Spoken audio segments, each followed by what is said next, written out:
Bonjour toi, aujourd'hui je voudrais te dire de marcher par la foi. Il est écrit « Mon fils, n'oublie pas mes enseignements et que ton cœur garde mes préceptes, car ils prolongeront les jours et les années de ta vie et ils augmenteront ta paix. » Les 10 espions se croyaient réalistes, mais en fait, que connaissaient-ils de la réalité?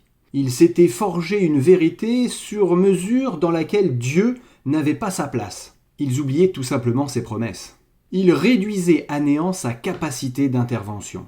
L'émotion, la peur leur fit perdre tout sang-froid. Leur faculté de raisonner fut comme pétrifiée par le souvenir des géants. Résultat, c'est perdu d'avance. Et ils disaient que c'était impossible. Ils se voyaient vaincus, écrasés, détruits. Ces pensées, ces images qu'ils cultivaient étaient autant de messages négatifs qu'ils envoyaient à leur cerveau.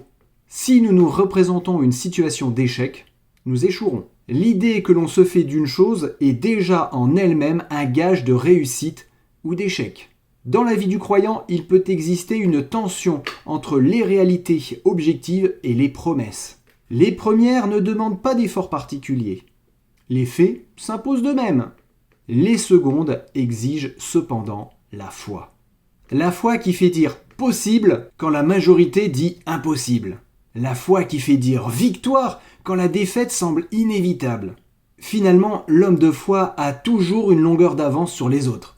Il voit son projet prendre corps alors qu'il n'est encore qu'un rêve. Il persévère, l'homme de foi, quand les autres capitulent. C'est en espérance que nous sommes sauvés, écrit l'apôtre Paul. Or, l'espérance qu'on voit n'est plus espérance. Et n'oublie pas cette parole de l'apôtre Paul. Nous sommes toujours pleins de confiance car nous marchons par la foi et non par la vue. À bientôt et que Dieu te bénisse abondamment.